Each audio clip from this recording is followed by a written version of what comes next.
Ponto de Vista. Apoio Grupo Mendes.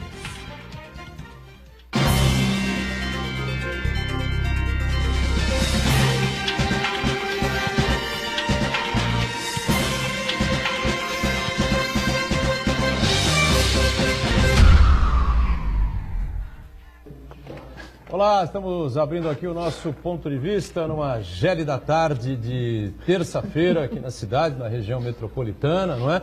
E você vai sempre conferindo com a gente nesse horário da 1h30 da tarde, horário do almoço, é a tradição da discussão política e dos temas, dos assuntos importantes aqui da cidade, educação, saúde, meio ambiente, comportamento humano, enfim, né? Os temas que fazem a pauta aqui da cidade, da região, e sempre a gente também discutindo com profundidade os assuntos de interesse nacional. Lembrando que a reprise do Ponto de Vista aqui na Santa Cecília TV é neste momento, às 1h30 da manhã, né? Momento em que a Santa Cecília transmite os jogos da Unisanta, que estão aí na reta final, terminam na próxima quinta-feira com a festa de encerramento, e aí na sexta-feira a programação volta ao normal e a reprise volta ao horário habitual, né? Às 20 horas, 8 da noite. A Gisela Monteiro, psicóloga, não é? Inclusive doutora em psicologia social, né?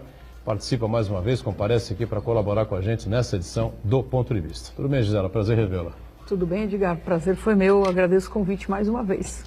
E o nosso delegado poeta Paulo de la Rosa, mais uma vez com a gente aqui, para falar de diversos assuntos envolvendo aí comportamento humano, e também tem, claro, o seu envolvimento com a segurança pública, a área que ele é especialista, né? Tudo bem, delegado? Prazer revê-lo. Edgar, uma boa tarde. Marcos Santana, meu querido amigo, uma boa tarde e uma boa tarde especial a Gisela, que me trouxe gratas lembranças. Quem nos apresentou foi o Dr. Manuel Marecão, um privilégio compartilhar a mesa com você e deixar dois recados. Um, para a comunidade de Cubatão, estarei daqui a pouco com vocês no SESI para uma palestra, e um abraço e um agradecimento especial ao povo de São Vicente, porque hoje à noite tomo posse na Academia Vicentina de Letras. Muito obrigado a essa terra maravilhosa que é São Vicente. Muito bem, parabéns a você, Paulo. Quer dizer, Academia Santista de Letras e agora Academia Vicentina de Letras, é isso? Duplo imortal. Já duplo imortal. Avenida de mão dupla. Já pode, de olhos vendados. Não vai acontecer nada. Tá certo. Parabéns ao Paulo de la Rosa. Obrigado. E à Academia Vicentina de Letras por levar para lá o nosso delegado poeta. E o Marcos Santana lá na ponta. Tá com frio aí, Santana? Muito frio. Né? Tremendo. Eu acho que o Santana está febril nesta tarde de terça-feira, não está passando muito bem. Talvez a tremedeira atrapalhe um pouco aí os seus comentários e suas avaliações, mas ele vai fazer o possível, tá certo? Para trazer sempre a participação do telespectador aí pelas redes sociais. É isso, Santana? É um sinal que eu não tenho andropausa. Boa tarde, especial. Parabéns, Paulo de la Rosa, obrigado, mais uma vez. O reconhecimento pela qualidade literária que você produz ao longo desses anos. Boa tarde, Gisela. Boa tarde especial a você que nos acompanha ao vivo. Quero convidar você a participar do programa, mandando sua pergunta, crítica, sugestão pelo Facebook. Ponto de Vista com Edgar Butrão ou por e-mail. contato@pontodevista.tv.br. O programa também pode ser acompanhado ao vivo, santaportal.com.br/tv. As edições anteriores estão disponíveis também na internet, nosso canal no YouTube, na nossa página no Facebook. E você que nos acompanha na reprise de madrugada, uma boa madrugada. Pois é, boa madrugada, né? E a gente vai nesse início do programa, lembrando que nós vivemos aí tempos bicudos, né? Tempos difíceis, assim, problemas em cima de problemas. Está difícil manter o humor, né? Difícil o pessoal manter a tranquilidade, a calma para discutir assuntos importantes, com seriedade, com parcimônia, não é? Com equilíbrio, bom senso, enfim. Olha aqui, o protesto dos caminhoneiros aqui no Porto de Santos, né?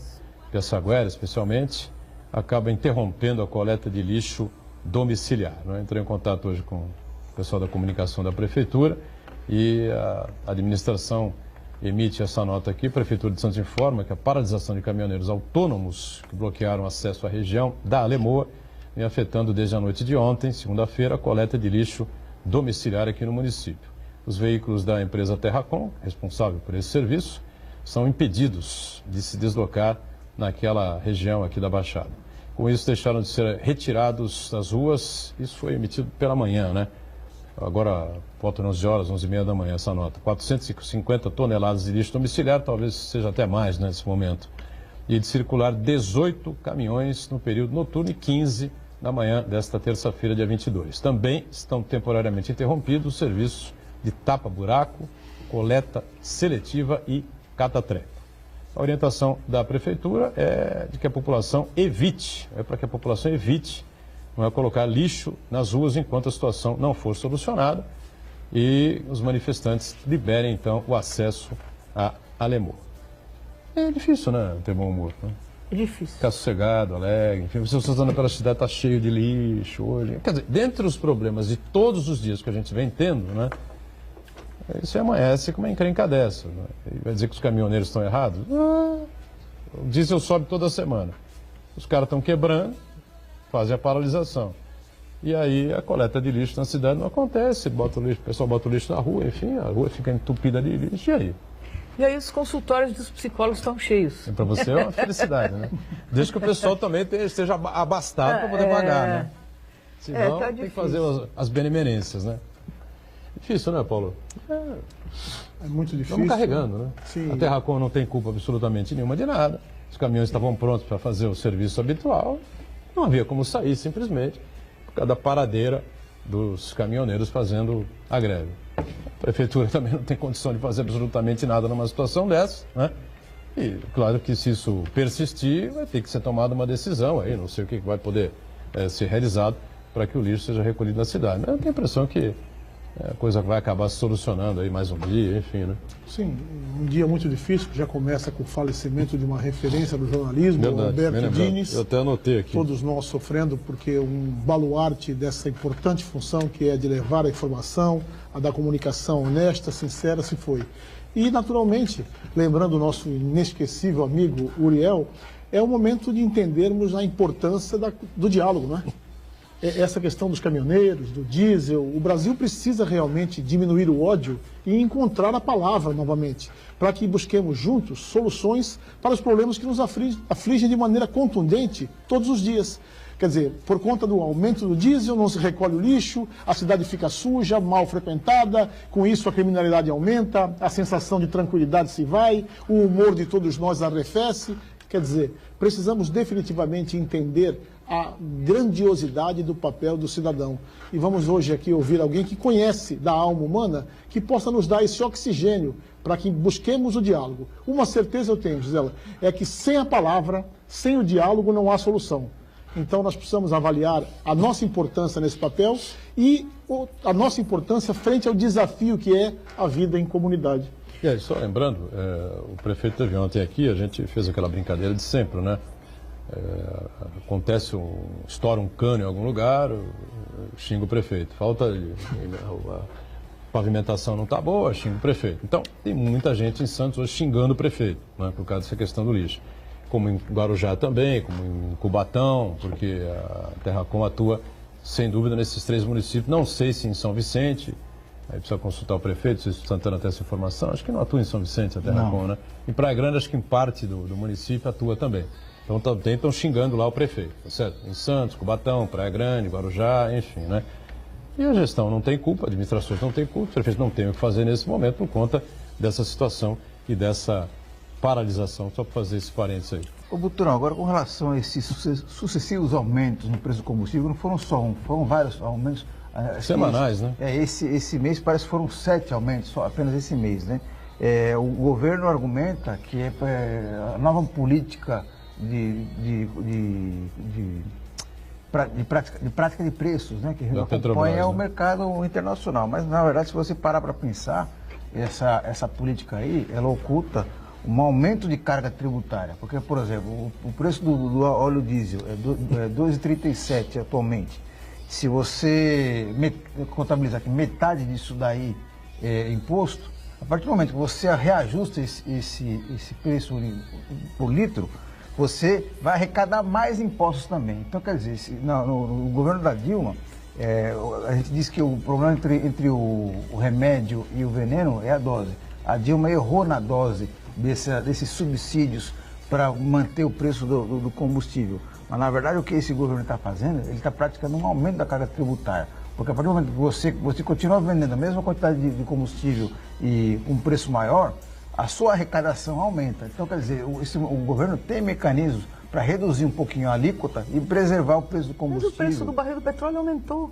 Então, mas Eu ouvi E o no dólar rádio. subiu. Então, assim, tem eu uma não outra sei como conta aí mas também. eu pensei, bom, agora vai dar uma aliviada, porque o preço aumentou bastante, né? E a gente produz petróleo. Mas como que essa ele cadeia... poderia toda- reduzir um pouquinho a Exatamente. alíquota de tributos, né? No mínimo, não aumentar, Conseguir que o preço se equilibrasse, né? Diz aqui a UOL, né? Após 7 altas, a Petrobras vai reduzir o diesel na refinaria. Estatal também vai diminuir o preço da gasolina em 2,08% amanhã, quarta-feira.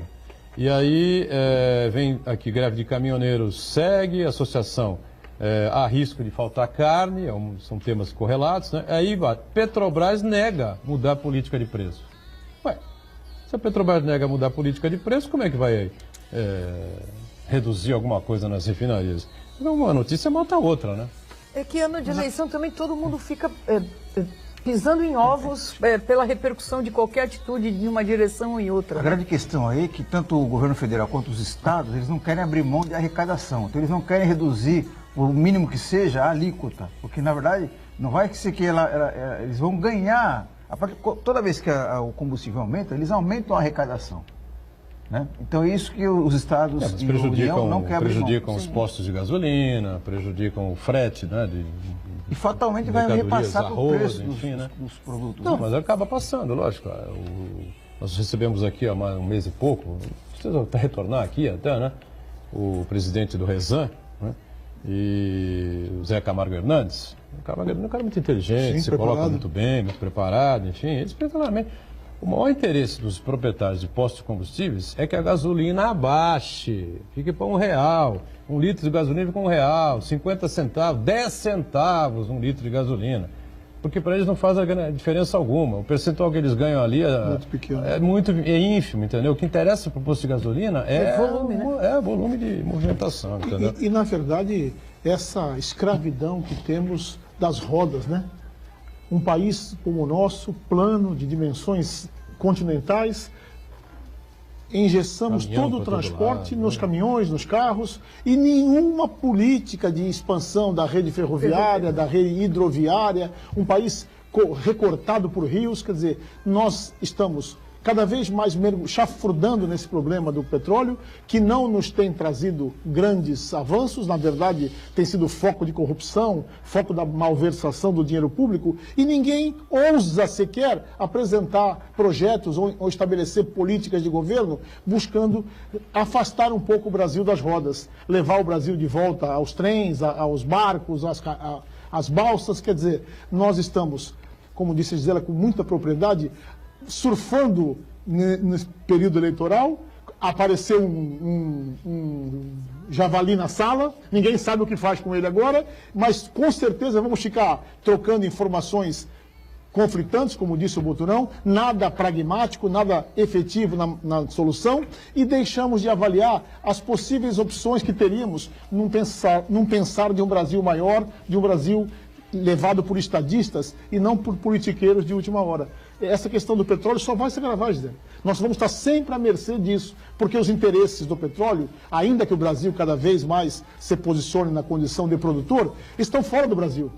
Nós não vamos conseguir ditar políticas por conta da diferença cambial e por conta do preço do petróleo, que é determinado não pela nosso governo, e sim por um pool de países que há décadas mantém esse monopólio e que não tem interesse nenhum que isso mude. Essa coisa, na verdade, vem lá de trás, né? Exatamente. 60 anos para trás, dos tais 50 anos em 5 do Juscelino, né? Juscelino meio que abandonou aí as ferrovias, né? Investiu na política de industrialização e fábrica de automóveis, enfim, que é importante, Para ter automóvel rodando tinha que ter estrada, né? Então, tome estrada rodando, e as grandes fábricas vieram se instalar no Brasil, no governo dele, houve aí um volume enorme de empregos, essa coisa toda, que é muito importante, mas esse outro lado acabou não sendo visto. Só que tem o seguinte, há 60 anos que o Juscelino foi presidente, não é isso? Já dava tempo de ter pensado, né? Dava tempo de ter feito aí uma outra política, de se dividir meio a meio essa situação, enfim, para impedir que isso acontecesse, né? Mas o Jornal da Hora, a gente mostrou ontem aqui a edição de final de semana, né? Só para a gente não perder aqui a pauta. né? A capa foi o Pessoas Tóxicas, né? Eu até brinquei que era o Michel Temer que estava aí, né? Escondidinho nessa máscara aí de mergulho, é isso? Não? Essa máscara de mergulho, Máscara, né? não, máscara de Antigás. Antigás. Lembra de mergulho? Antigás, né? Agora, a Gisela foi entrevistada, né? Falou bastante sobre esse tema aí, né? E o Temer é considerado tóxico, né? Agora usa-se esse termo, né? De vez em quando inventam-se o apoderamento, né? Como é que é, Gisela? Empoderamento. Não é apoderamento. Empoderamento, enfim, das coisas. Vira e mexe, cria-se um termo novo. Agora surgiu isso aqui em relação às pessoas assim que incomodam a gente, ou que a gente não tem um bom convívio, sei lá, né? São vários jeitos, né, de pensar nisso. E essa expressão das pessoas tóxicas é uma expressão mais usada nos Estados Unidos, né? Aqui está chegando mais agora. Dá um pouco de má impressão, né? Não acho legal a gente identificar alguém como uma pessoa tóxica. É meio pesado porque isso, né? o tóxico é aquela... A gente está falando do veneno, né? Da dose, do remédio, do veneno. O que eu, na entrevista, até como a gente tem pouco espaço, eu tentei ser bastante sintética. Mas são pessoas que nos prejudicam, nos atrapalham de alguma forma. Portanto, embora a gente tenha algumas pessoas que todo mundo diga que aquela pessoa é muito vampiresca ou é muito destrutiva e tal, as pessoas são nas relações, né? Meu falecido pai usava uma expressão que o fulano é um gangorra. Ele senta, todo mundo levanta. Eu adoro essa expressão. É muito gangorra. Né? Tem pessoas desse tipo que são apenas chatas, né? Cansativas, repetitivas. Mas acho que essas pessoas tóxicas são de diferentes jeitos. Principalmente aquele que entende de tudo. Isso. Esse né? é o... Não tem um cara tem uma que outra entende expressão de tudo, que envolve um palavrão tudo. que eu não vou dizer, mas que... E a gente tem alguns tipos, né? Tem o cara que é o destrutivo, super crítico, ele entende de tudo e ninguém entende de nada, não é só que ele entende de tudo. Então, ele fala, ele critica, ele comenta sobre a samambaia da Amazônia, o preço do petróleo, qualquer assunto, ele é capaz de dar uma opinião definitiva, não qualquer opinião. Crise na Síria. A crise na Síria, o cara sabe de tudo. E aí não tem conversa, né? Eu acho que essa coisa da toxicidade... normalmente é assim, né? Quando não você tem cruza conversa, um cara desse pela frente... Não tem conversa. E a pessoa, o que é pior, eu acho, é que a pessoa não tem noção de que ela tem este jeito danoso, chato, às vezes sádico, né? De se relacionar e ele vira o gangorra, capacidade, né? De desfazer as rodinhas. Ele senta... Tem rodinha ali, 3, 4, 5 ali conversando, tomando um shopping e tal, não sei o que, de repente você olha, um saiu, o outro foi no banheiro, não sei o que, a rodinha tá desfeita. E o cara tá lá e tal, né? E vai procurar outra rodinha. Às vezes é meio até digno de pena, né? Eu gosto de diferenciar o tóxico, né? Essa pessoa que atrapalha, que é confusa ou que é chantagista, né? Tem chantagistas emocionais. De uma pessoa que é intencionalmente ruim, né? Isso é uma outra questão. É outra situação. Aí é uma questão de caráter. Tem muita gente do bem que é tóxica, né? Que te põe pra baixo, que enche a sem noção, né? Sem noção. Ela não tem noção de si mesma. E aí as pessoas que estão do lado, porque ela sempre tóxica, ela pode ser para mim e não para ele, né? Por exemplo, pode ser para você e não ser para mim. Sim. Tem pessoas que são naturalmente mais vistas como... A gente está dando alguns exemplos aqui. Mas a gente tem que tentar entender o que é para mim, né? Por que ela está me pondo para baixo, ou me incomodando, me atrapalhando, ou me sugando.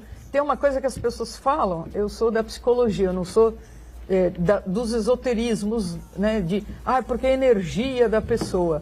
Eu acho que é mais... Não é que é mais, é diferente disso, é uma coisa que você percebe, né? Alguém que faz você se sentir humilhado, ou desrespeitado, ou desconsiderado, né?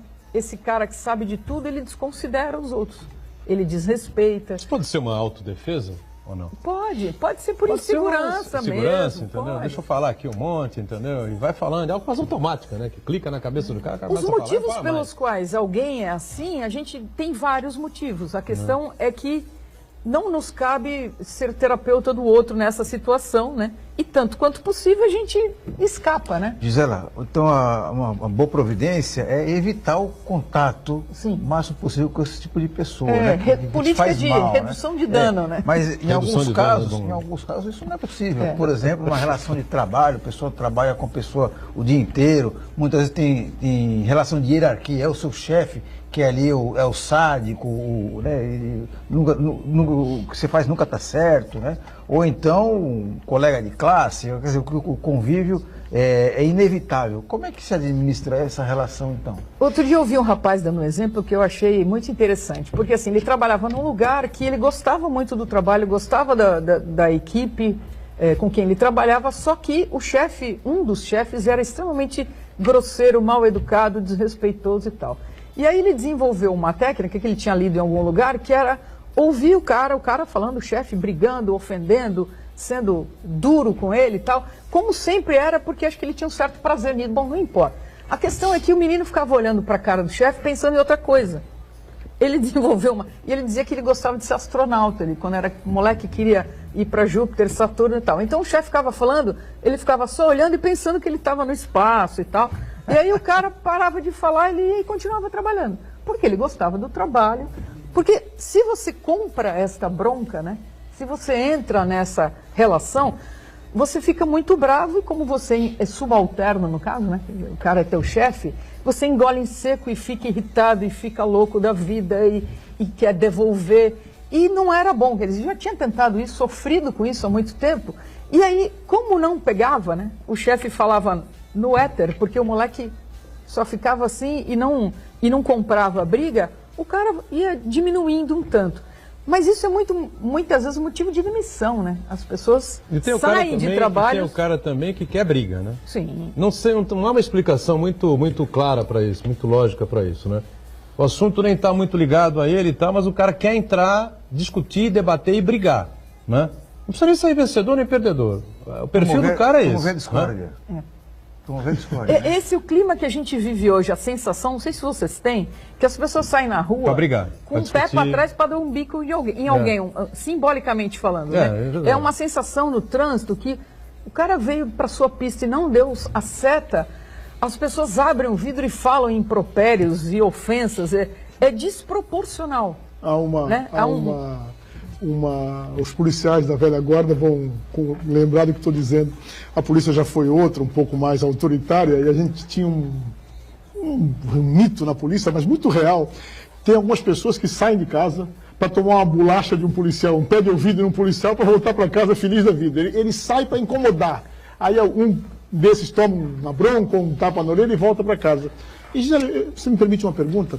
Esse grau de toxicidade da alma humana, eu acho que está muito ligada à falta de amor.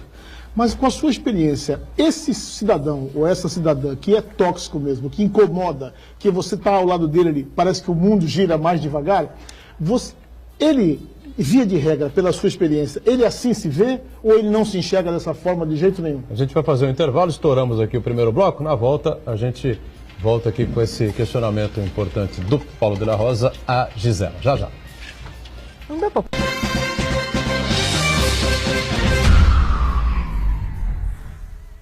Existe um lugar em Santos onde você encontra os empreendimentos mais fascinantes da região. Um lugar amplo, aconchegante, feito para oferecer o melhor atendimento para você. Um lugar que reúne as melhores opções residenciais e comerciais nos bairros mais nobres de Santos. Um lugar que a gente nem precisava dizer, porque você já sabe. Central de Vendas Grupo Mendes, Rua Guaiaó 55, Aparecida. Venha fechar um bom negócio para abrir as portas do seu novo lugar.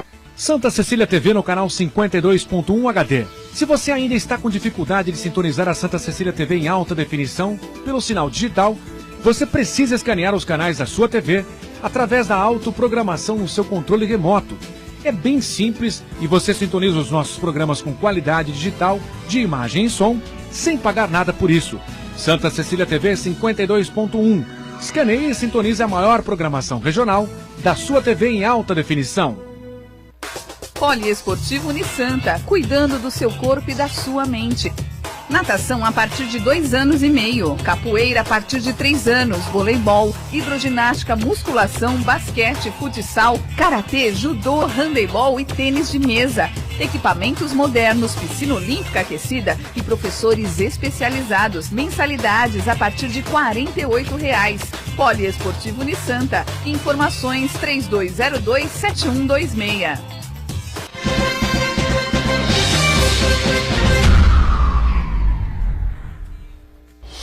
Muito bem, sequência aqui do Ponto de Vista, a gente com prazer conversando com a Gisela Monteiro, psicóloga, ao lado do nosso delegado poeta, o Paulo de la Rosa, agora bi-imortal, né? Imortal 2 vezes.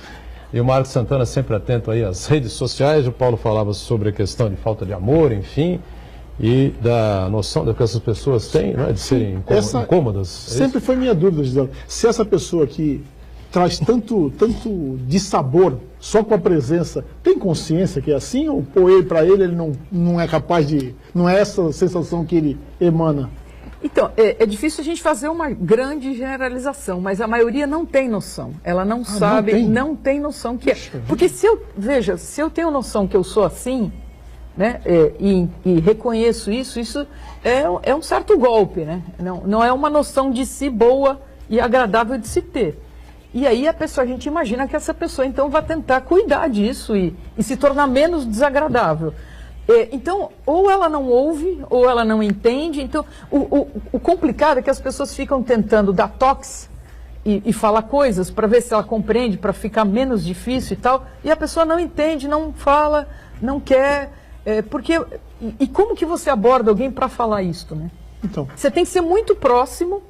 E é exatamente, se você me permitir, uma ilação com um problema sério sobre o qual eu discorro bastante, que é a violência contra a mulher. Via de regra, as mulheres que são violentadas na família, pelos companheiros, são violentadas por pessoas tóxicas. Sim. E qual é, na sua opinião, onde a mulher poderia ajudar a esse companheiro dela a reverter um pouco essa conduta?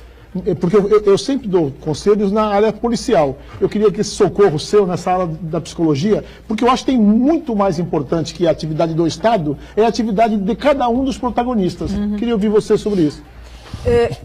Eu precisaria me alongar um pouquinho, porque assim, eu acho que essa questão do homem com a mulher é uma questão histórica, cultural, de gênero, de homem ter o direito sobre a mulher, né? Todas essas questões. Tóxico isso. Exatamente. O Caligares, o contrário do Caligares, outro dia escreveu na Folha uma coisa muito interessante, que ele estava falando sobre os homens que são assediadores, não o estuprador violento, não este, mas o cara que força um pouco a barra com a mulher para transar com ele. Ele é criado, né, a nossa sociedade cria este cara para ele acreditar que ele é demais, que ele é bacana, que ele é o homem, que ele é o macho e tal. E aí ele vai para cima da mulher, a mulher não quer muito, resiste, ele insiste, transa com ela, e aí a mulher acha uma porcaria. E aí o cara fica assim, como assim, né? Mas eu sou o homem, eu tenho isso aqui, eu sou o máximo e tal. Então a gente está num momento de transição, né? A gente já vem caminhando com isso há alguns anos, que as mulheres são muito menos submetidas a esses homens. Então, o álcool, principalmente o álcool, né, ele é o grande gatilho. É a grande forma, né, mecanismo de tirar alguma censura, algum limite, e aí o cara partir para cima, né? Então, quando eu comecei a falar, tem a ver com uma relação. Para alguém abusar, é preciso que o outro se submeta a este abuso. E aí que a gente entra nessas situações de chantagem emocional, de chantagem econômica, né? Eu te sustento, quem põe dinheiro aqui sou eu que sei tudo, eu que faço tudo, e a mulher se coloca... não estou dizendo que ela se coloca porque é submetida, porque é fraca. Muitas vezes por conta de não ter condições, recursos pessoais, de formação e econômico para... não estar, né? Então, eu até falei aqui no jornal, eu queria ressaltar, o que é uma relação saudável? Em vez de a gente falar o que é doente, o que é saudável? Saudável é quando as duas pessoas estão porque querem estar, porque acham que a relação melhora, traz ganhos, tem troca, né? Troca afetiva, troca sexual, troca amorosa, econômica, de proteção, de estímulo, de ajuda e também, eventualmente, de críticas, né? Claro, o outro, olha, isso aqui não tá bom, aquilo ali tá e tal. Então, essas trocas, elas são importantes. Nesse tipo de relação, não há troca, ou há troca muito pobre, né? Muito pequena ou muito pobre. E aí é importante que quem se sente submetido, prejudicado e aviltado por uma relação desse tipo, que perceba onde, de que forma isso acontece, para tentar se livrar. E às vezes o caminho não é dizendo para o outro, você que é isso, porque é sempre numa relação. Então, se tem o abusador, tem o abusado. Se são duas pessoas em igual condição, né, é para se pensar. Se é uma relação hierárquica mais complicada, né? É bem mais complicado. Bom, nós temos aqui, separei aqui alguns tópicos, né, aqueles que você relacionou aí na matéria do Jornal da Hora, por exemplo, as figuras aqui, ou as características, ou os perfis, né, as personalidades, tipo de personalidades, não sei. Tem as pessoas invejosas, né? A pessoa é invejosa porque é invejosa? Ou ela desenvolve isso ao longo da vida, ou a maneira como ela é educada, ou enfim, como é que é? Então, a inveja, no sentido que a gente acha mais, dentro da psicanálise, a inveja é uma das defesas mais originais, mais primitivas, e ela é destrutiva. Não é a inveja inspiradora, isso é inspiração. Ele é poeta, escreve bem, você é jornalista, o Marco é jornalista, eu gostaria de ser jornalista como vocês, me espelho na capacidade de vocês. Não isso, a inveja ela é destrutiva. O melhor exemplo é aquela história da pessoa que pensa, tudo que eu tiver, eu quero que o outro tenha em dobro, né? E aí eu penso que eu quero ficar cega de um olho. E falo, eu desejo isso para o meu vizinho, por exemplo, né? Eu fico cego de um e você fica cego dos dois, né? Então a inveja tem essa característica que é de minar o outro, de destruir, de atrapalhar, né? E aí quando você percebe isso, também não é ainda uma questão de caráter, é uma questão de uma incapacidade. Veja, porque se eu me inspiro em você, você tem, eu também quero ter. Todos queremos ter. Todos crescemos, né? Na inveja eu não tenho, também você não pode ter. Eu não quero que você tenha. Esse tipo... Se você tiver, me incomoda. Me incomoda e eu, além de me incomodar, eu tenho que te destruir, eu tenho que te prejudicar. A inveja seria um atestado do próprio fracasso, seria mais ou menos isso? Sim, se eu tenho o atestado do meu fracasso e eu tento, então, suplantá-lo, legal, bacana, eu vou para frente. Mas na inveja não há muito essa percepção. E são coisas muito difíceis de tratar. Já sentiu isso aí no seu dia a dia, meu caro? Muito, e acho que aqui, nesse particular, a educação pode ser um antídoto importante, Gisela. Porque é imperioso que os pais e mães ensinem aos filhos o prazer de comemorar o sucesso alheio. Eu acho que essa é um grande antídoto contra a inveja, porque nós esquecemos disso. É importante, sim, que eu galgue os espaços que são merecidos ou que eu tiver a oportunidade de alcançar, mas eu preciso desde a tenra idade ter isso em mente, que eu preciso dominar essa técnica que é sim ética, que é sim quase poética, mas ela é muito inteligente de eu comemorar o sucesso alheio, porque isso estabelece esse limite da inveja e da admiração inspiradora.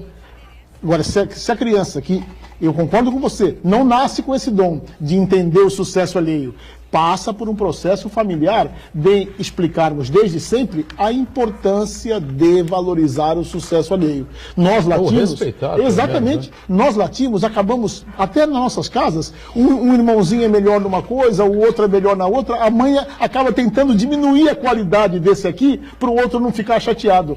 Então nós não treinamos muito o respeito ao sucesso alheio. E a inveja, em qualquer campo, ela é absolutamente destrutiva, porque tolhe a criatividade, destrói a capacidade de trabalhar em equipe e, como mal maior, amarga o ser humano. Porque você nunca está feliz.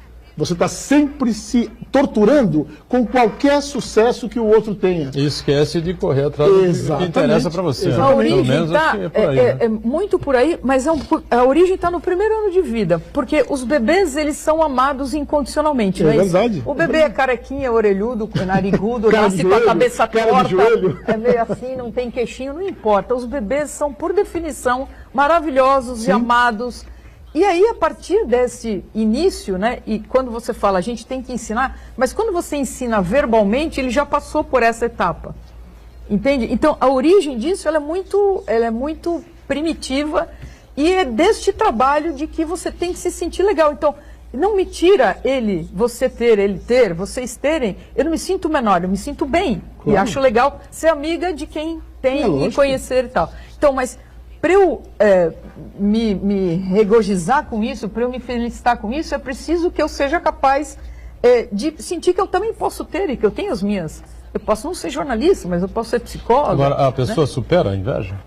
Pode superar. Deixa de ser invejosa? Então, algum dia? Muita complicado, muita análise, né, amigo? Muito. Como o buraco é lá embaixo, é bem trabalhoso. Bom, aí a gente... Só não tem cura a caráter. O caráter não tem cura. Aí a gente muda aqui um pouquinho, né, e segue aqui nessa relação. Tem as pessoas controladoras. Né? Bom, inveja a gente entendeu já, inveja é péssima, tá certo? Se você um dia descobrir que é invejoso ou que é invejosa, procure urgentemente. Urgentemente, porque a sua vida vai ser uma meleca eterna, né? Sempre grudado no que o outro faz, no que o outro deixou de fazer, no que o outro tem, no que o outro não tem, é uma meleca. E os controladores ou controladoras? Estão sempre em cima da vida do outro também? Eu responderia melhor se tivesse um uísque, uma tequila. Hoje aqui está tarde fria, praticamente Polo Norte. Está uma delícia. A minha mão está dura, os neurônios está difícil fazer sinapse, mas tudo bem, vamos lá. Os controladores. Isso a gente tem muito nas relações afetivas e nas relações de pais com filhos, né? O controle é uma ilusão, né?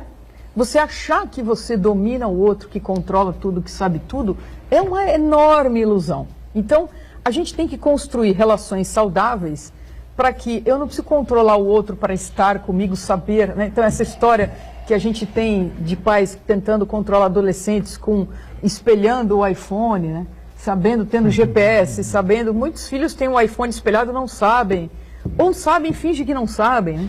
E aí que vira uma relação de mentira hipócrita quando devia ser mais clara, aberta e honesta, né? Então, este perfil controlador, muitos homens têm um livro, acho que é da Tina Fey, que chama Bossy Pants, né? Bossy quer dizer mandona. Ninguém xinga um homem de mandão. Raramente você fala, esse cara é muito mandão. As mulheres são mandonas. Então, os homens falam que ela é uma mulher mandona porque ela quer generá-la, controladora e tal. Às vezes porque se ela não fala, o outro não faz, né? Então ela precisa falar. E às vezes porque ela quer ter o domínio sobre tudo. E aí vira uma pessoa chata, cansativa, repetitiva, né? Porque ela fica em cima. E é uma ilusão, né? Você achar que o outro faz e que você domina e que você... Porque para eu controlar significa eu pressupor que eu sei como tem que ser feito, como deve ser feito. Então é um desgaste enorme para quem tenta controlar. É uma chatice para quem se vê controlado e é uma situação de não crescimento, de não desenvolvimento. Mas o cara também tem a mesma característica dos outros tipos. Controlador, não é que ele acordou um dia e falou, vou controlar a vida das pessoas que estão ao meu redor. É uma característica... Bem lembrado. Isso é muito insidioso, muito sutil. Às vezes isso vai se construindo ao longo do tempo. Ele não se sente assim? Não. Ele é normal. Então, mas se eu tentar controlar alguém que não quer ou não gosta de ser controlado, essa pessoa não vai se deixar ser. Mas aí vai acontecer o quê? Uma frustração, uma discórdia, Então, não, por isso que eu digo que é da relação. Para você dizer, a minha mulher me controla e tal, porque você se deixa ser controlado. Tem homem que não gosta de ser, ou a mulher não gosta de ser e não se deixa, né? Então tem que ter a tampa e a panela nesta situação. E você mostrar para o outro, falar, olha, o que você está tentando fazer, eu não quero, eu não gosto, eu não preciso, eu não me sinto confortável, é um jeito da outra enxergar e falar, olha, então é mesmo, né? Quem sabe eu estou sendo exagerada, né? E é uma ilusão a gente achar que controla o outro, né? Na atividade policial deve ter muito controlador, ou não? Bom, primeiro eu quero deixar claro que na minha casa nós temos a governadora do estado, que é a minha esposa, o secretário da Segurança Pública, que é o meu cachorro, e eu que sou o delegado completamente dominado. Então, é verdade. E eu descobri a felicidade porque eu gosto disso. A minha mulher é uma mulher controladora, mas isso não afeta em nada a nossa relação. Me faz bem. Eu sou desorganizado, eu sou um pouco agitado, e ela coloca a minha vida num diapasão. É controladora ou é organizadora? São coisas diferentes. É Meu amor, diferente. eu vou deixar por organizadora, mas nós sabemos que você é controladora. Agora, na polícia, Não tinha nada a ver com isso. naturalmente, isso é um mal que nos faz muito mal. Por quê? Mais uma vez, porque inibe a criatividade, rouba a paz do ambiente de trabalho, porque aquele que está controlando tudo nunca está tranquilo, porque está sempre agitado, querendo olhar tudo, todo mundo a todo tempo. E aquele que está sendo o vigiado nunca está confortável para dar uma opinião, uma sugestão, apresentar uma outra ideia. Eu não acho que seja tão deletério para o ser humano quanto a inveja, mas para o trabalho em equipe, esse tipo de conduta é desastroso.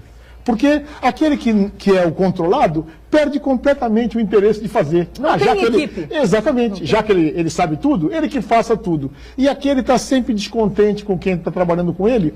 E a importante relação de afinidade, ninguém é obrigado a ser amigo de ninguém para trabalhar junto. Sim. Mas a afinidade é necessária. Ela escorre das mãos. Então o controlador ou a controladora, ele é um grande desserviço ao trabalho em equipe. E como você falou da polícia, não há polícia, Boturão. Polícia é sem qualquer trabalho setor de em equipe. atividade. Estou exemplificando aqui o Paulo, porque o Paulo é um profissional da área. E eu quero acreditar que qualquer ramo de atividade... Qualquer ramo. Eu estou me passando por um jornalista agora, estou lembrando no caso de um jornalista agora aqui, que é absolutamente controlador, mas é um cara 100% competente, gente fina, um cara seríssimo, mas tem essa, vamos dizer assim...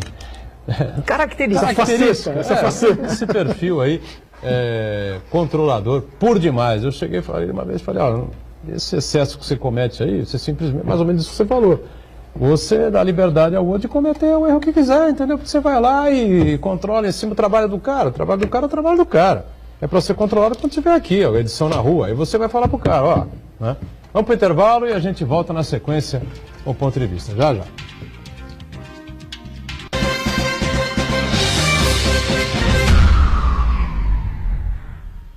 Existe um lugar em Santos onde você encontra os empreendimentos mais fascinantes da região. Um lugar amplo, aconchegante, feito para oferecer o melhor atendimento para você. Um lugar que reúne as melhores opções residenciais e comerciais nos bairros mais nobres de Santos. Um lugar que a gente nem precisava dizer, porque você já sabe. Central de Vendas Grupo Mendes, Rua Guaiaó 55, Aparecida. Venha fechar um bom negócio para abrir as portas do seu novo lugar. Olá pessoal, a partir de agora eu faço parte da família Santa Cecília. A partir do dia 26 de maio, sábado ao 12:30, encontro marcado com Andreoli Liberato, um programa super legal, entretenimento, música, muita coisa para sua família. Encontro marcado, hein? Dia 26, sábado ao 12:30, Andreoli Liberato. Eu espero você. Sábado, 12:30, estreia o programa Andreoli Liberado na Santa Cecília TV. 35º Jogos da Unisanta. Acompanhe até 24 de maio tudo o que acontece no maior evento esportivo universitário do estado de São Paulo. Todos os dias durante toda a programação. Resultados do Espaço Unisanta, no Caderno Regional e ainda no santabotal.com.br. Jogos da Unisanta. É emoção do começo ao fim. Realização Universidade Santa Cecília. Apoio Serralheria Marquesan, tradição desde 1981. Promoção Sistema Santa Cecília de Comunicação.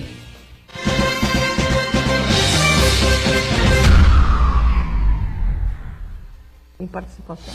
Muito bem, sequência aqui do ponto de vista, tem uma participação aí, Marcos Antônio? Isso, duas participações. Primeiro, o Uriel Vilas Boas, ele sugere estimular programas de relacionamento humano nos prédios, nas escolas, nas universidades, nos locais de trabalho, abordando inclusive o ódio e a inveja. É uma boa teoria. E o Carlos Alberto de Souza, da Vila Belmiro, ele diz que pessoas tóxicas são vários intelectuais que só discutem a miséria, mas nunca propõem soluções. Não é bem por aí, né? Eu acho que discutir a miséria, a pobreza e o distanciamento, o incrível abismo social que existe no Brasil é sempre importante. O problema de alguns intelectuais é que eles propõem resultados que passam pela cabeça deles, né? E que, assim, tem que ser feito isso, é preciso fazer aquilo. Senta lá e faz, meu amigo. Esse é o problema, entendeu? Porque, na verdade, é o seguinte, a gente critica. Tem muito governante ruim, incompetente e tal. Mas senta lá na cadeira e vê aquela avalanche de coisas que vem de... Por exemplo, a rede ferroviária, o problema da rede ferroviária que o De La Rosa citou no primeiro bloco, é o que eu disse aqui, há 60 anos o JK fez uma opção, né? A tal história dos 50, crescer 50 anos em 5. E realmente cumpriu lá as metas dele, era emprego para todo lado, o Brasil avançando, crescendo, fez Brasília e tal. Mas calcado muito na indústria automobilística, né? E aí, obviamente, que os caras queriam o troco. Qual é o troco? Não tem ferrovia. Nós vamos mandar. Fechou com isso, nós tivemos 60 anos para desfazer, não desfizemos, né? Ou fazer algo que tivesse um outro lado, né? Mas vamos dar a sequência aqui, Gisela, tem alguns outros temas. Tem as vítimas, né? As pessoas que são vítimas mesmo ou se sentem vítimas? Então, a maioria se sente vítima, né? E não aí, é exatamente uma vítima. E aí os consultórios estão cheios das vítimas, né? Porque a culpa nunca é delas, ela fez de tudo, ela tentou tudo, é uma perseguição coletiva, social, familiar. É o que a gente sempre costuma dizer, né? O seu chefe é assim, então a gente fala, as pessoas não colaboram, meu chefe não colabora, meu pai não colabora, minha mãe... Sim, ela não colabora, não quer colaborar, ela é deste jeito. Cabe a gente tentar se encaixar de outro jeito na relação, né? Então, a vitimização, ela é muito difícil conviver com essa pessoa, porque tinha um personagem da nossa época que era Ó Vida, Ó Azar, né? Eu não lembro o nome do desenho animado. Hardy. Que era, e tinha uma vozinha enjoada, além de tudo. Ó Vida! Então, essas pessoas hard, assim, elas se sentem desprivilegiadas, como se tivesse nascido com um carimbo, né? Isso aqui tudo que puder acontecer de errado, ela vai ser vítima. E, mesmo com todas essas questões, se tem uma coisa que nós humanos temos, chama-se arbítrio, escolha, né? A gente tem essa capacidade de escolher, de decidir, de fazer estratégia. São pessoas que a gente tem um trabalho enorme também de fortalecimento. A gente fala daquela linha deprimida, né? A depressão não é tristeza. Você pode estar deprimido e triste. A depressão é uma incapacidade, uma grande dificuldade de agir, de fazer, de acontecer, de se motivar, de ter interesse, de ter vontade, né? Essa é a principal característica da depressão. E aí algumas pessoas se colocam nesse viés de que ela, então, não pode fazer nada porque ela foi vitimizada e também é um perfil bastante complicado de cuidar, de tratar e de estar ao lado, né? Ser marido, esposa, filho, irmão, companheiro de uma vítima, de alguém com essa postura vitimizada, é difícil. Bom, eu a policial tem muita vítima. Então, vítimas reais até. Eu queria reais, mas você veja, Gisela, como nós estamos bem atrasados no processo de aculturação no que diz respeito ao algoz e à vítima. Nos Estados Unidos e na Europa, as faculdades de nível médio para cima, todas elas têm a cadeira de vitimologia, o estudo da vítima. Porque é fundamental que entendamos o comportamento das vítimas, quer numa relação social, quer numa relação policial. Não é possível que a gente aceite hoje que no mundo como ele está, a segurança no caos que se encontra, e não vamos colocar mais peneiras para tapar esse sol que nos fustiga, a pessoa ache que ela possa se comportar como se nada tivesse acontecido. Você precisa ter condutas profiláticas para reagir à realidade. Na segurança pública e na questão social. E quando eu falo sobre a violência contra a mulher, eu digo isso sempre. As mulheres têm que estabelecer uma linha que daqui para frente ela não pode passar. Porque senão ela começa a colaborar como vitimista nesse processo de ser sodomizada, assassinada, machucada. Eu estabeleço ousadamente o primeiro grito. Numa relação entre um homem e uma mulher, o primeiro grito, a mulher tem que chegar para o seu marido e dizer: essa foi a última vez que você gritou comigo, senão eu vou procurar uma outra pessoa. E aconselho você a fazer isso, porque talvez o seu príncipe encantado esteja esperando aí, enquanto você está com o sapo ao lado. Mas esse processo de vitimização, a auto-vitimização, é profundamente deletério para qualquer ser humano e para qualquer sociedade. Nós estamos passando isso na segurança pública. Nós somos vítimas de fato dos criminosos e vítimas desse acovardamento que estamos tendo com relação a essa questão. Parece que está todo mundo achando normal você não poder andar na rua porque vai ser assaltado, achar normal que estão matando. Já estamos no 53º. Moldando, né? Exatamente. A realidade que vai se apresentando. Se acomodando. Erradamente, né? Boturão. Mas num processo de auto-vitimização, uma conduta vitimista. Então, é bem bacana que você tenha dito isso, porque todos nós temos um papel importante em qualquer relação. É claro que as pessoas que se comportam melhor, na minha opinião, têm um papel ainda mais importante, porque elas têm que fazer valer a sua opinião, fazer valer o espaço, estabelecer limites, que é uma coisa que nós estamos encontrando muita dificuldade.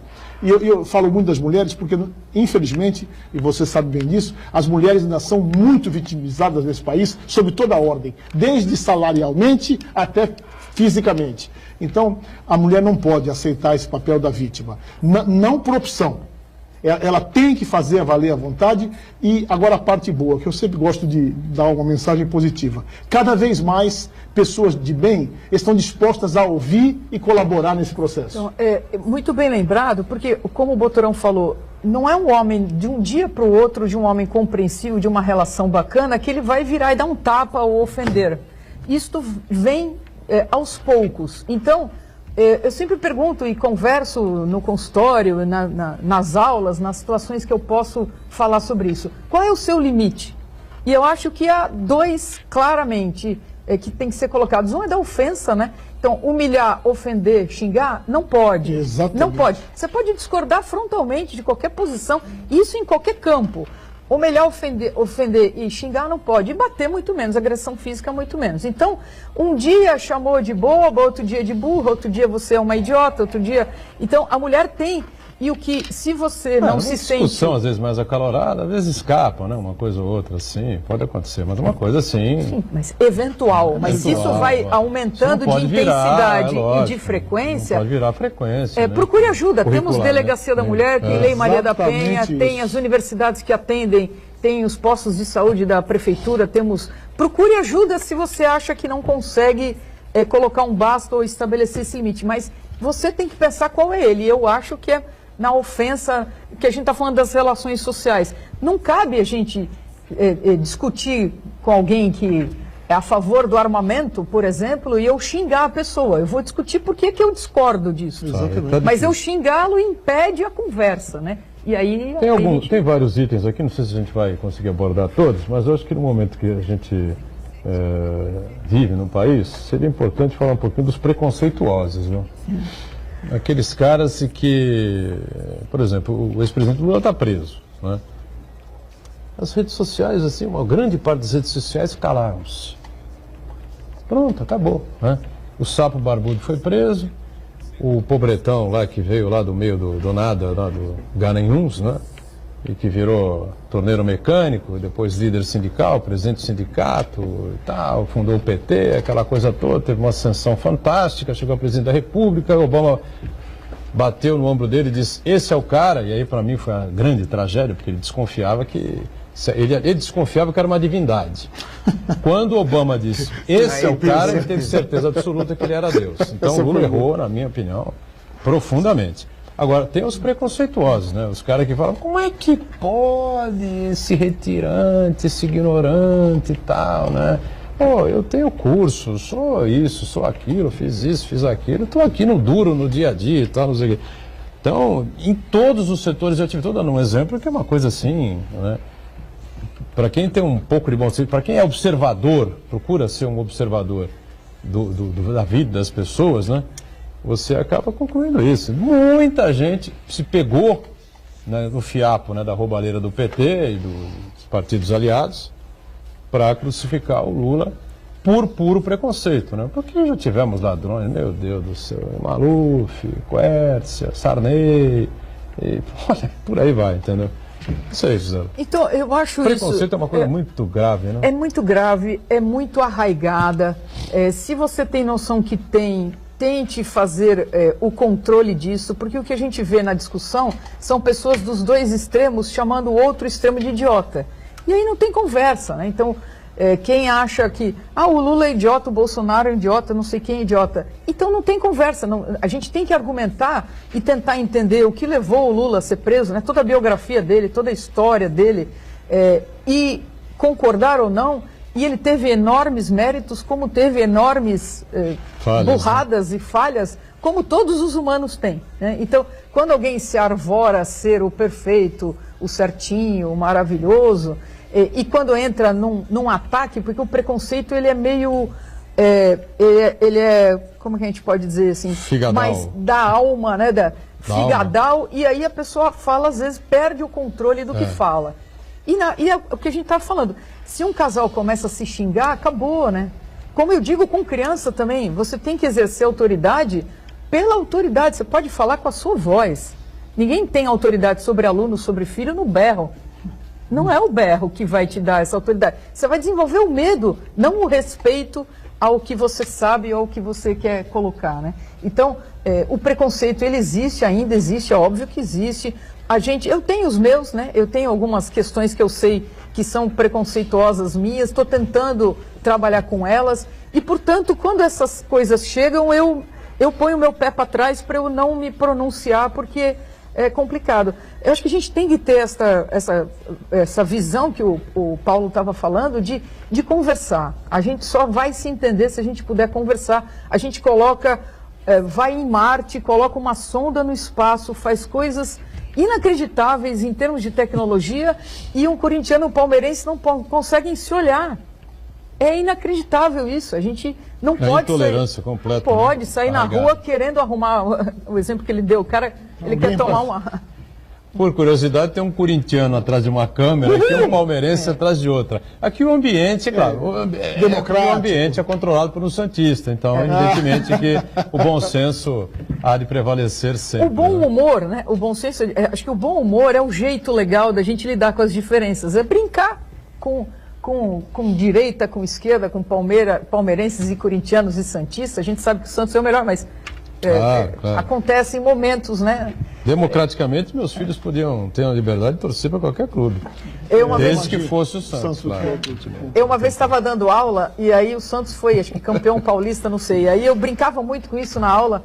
Um aluno jogou a bandeira do Santos pelo buraquinho da janela. Aí eu peguei 2 alunos corintianos para tirar foto junto. A gente tem que levar na brincadeira, no bom humor, senão a vida já está difícil com questões sérias, né?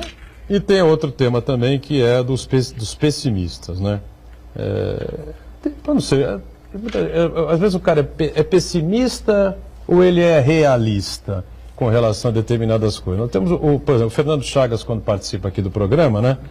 Quando eu abro a palavra para ele, a gente até se esconde um pouco pelas análises que ele faz, mas ele é um cara extremamente focado, não é? E muito bem informado sobre o mercado e é um especialista em finanças públicas e sobre a situação financeira do país, né? O Chagas, em momento algum, esse ano, teve, assim, um olhar meio, ou mais, assim... esperançoso. Lado, positivo para a coisa. Se a coisa for assim, for assado, então, de repente a gente consegue avançar um passo, enfim, não sei o quê. Então as pessoas confundem muito, né, o De La Rosa? E nesse particular eu posso falar de cátedra, porque eu sou um pessimista. E aí eu me socorro do que a Gisela falou agora. Todos nós temos algum ponto de preconceito, todos nós temos algum ponto desses todos que ela elencou aí. Claro. Então acho que cumpre a nós, que temos apreço ao semelhante, que acreditamos que a arma que vai mudar o mundo é o amor, encontrar antídotos que evitem que esse nosso demônio haja. Então, eu pessimista que sou, Gisela, descobri uma fórmula e me tenho como um pessimista sonhador. Eu estou sempre achando que a gente precisa buscar soluções criativas, temos que acreditar no amor. Claro, a minha análise primeira, algumas coisas são atávicas, né? Elas vêm antes que você até raciocine. Esse é o meu pessimismo. Só que eu aprendi, porque a minha opção é o bom humor, que a gente tem que ter esperança. Então, onde eu ia encontrar esperança? No sonho. Então, eu quero acreditar que quando qualquer desses demônios nos cutucarem, é uma obrigação nossa encontrar mecanismos para nos afastar dessa toxicidade de alma. Porque ela faz mal, sim, para o semelhante, mas faz muito mal, muito mais mal, para aquele que vive essa realidade. Para nós mesmos, né? É aquilo que você falou, é o tal gangorra, o espanta-rodinha, aquela pessoa que não tem nenhum prazer, que não causa nenhum prazer onde quer que ele esteja. E não é possível que a pessoa, eu perguntei a você no começo do programa e repito no final, será que essa pessoa tóxica, esse gangorra, esse espalha-rodinha, esse mala sem alça, ele não percebe mesmo nada? É muito difícil, viu? Ele pode... Eu já vi, vocês já devem também ter conhecido, pessoas que ouviram um diagnóstico de câncer com a palavra câncer e não ouviram. Sim, é o CA, né? Então, aquela doença. Então, o que eu acho é que se a gente... porque eu acho que também, se é um amigo meu, uma pessoa que eu tenho muito apreço, um marido, um filho, alguém assim, a gente deve dar um toque. Legal. E aí, com muita delicadeza, com muito cuidado, isso pode ser possível, porque assim... no pessimismo, se o problema da humanidade é o homem, é também a salvação. Claro. A gente não tem outro caminho, né? Então, o ponto, se alguém é pessimista em todas as áreas sempre, ele é um pessimista por definição. Agora, a gente olhar este país do ponto de vista econômico e político principalmente... E ser otimista, aí deu a insânia. Coleção Moranguinho, ursinhos carinhosos, você tá, entendeu? Poliana total, né? Não dá. Muito bom. Estamos fechando o ponto de vista. Excelente programa, como sempre, aqui com as participações da Gisela. Obrigado mais uma vez. Paulo Della Rosa, obrigado. Tá certo? Marco Santana, não vou nem agradecer porque ele está absolutamente congelado. Tá certo? Por isso você não ouviu mais a voz dele nos últimos 15 minutos. A tarde muito gélida aqui na cidade de Santos. Estamos agradecendo a sua participação, sempre importante. De segunda a sexta-feira você acompanha a gente ao vivo, 1h30 da tarde. E a nossa reprise 1h30 da manhã até sexta-feira, né? O horário volta ao normal, às 8h30 da noite. Obrigado, gente. Tchau.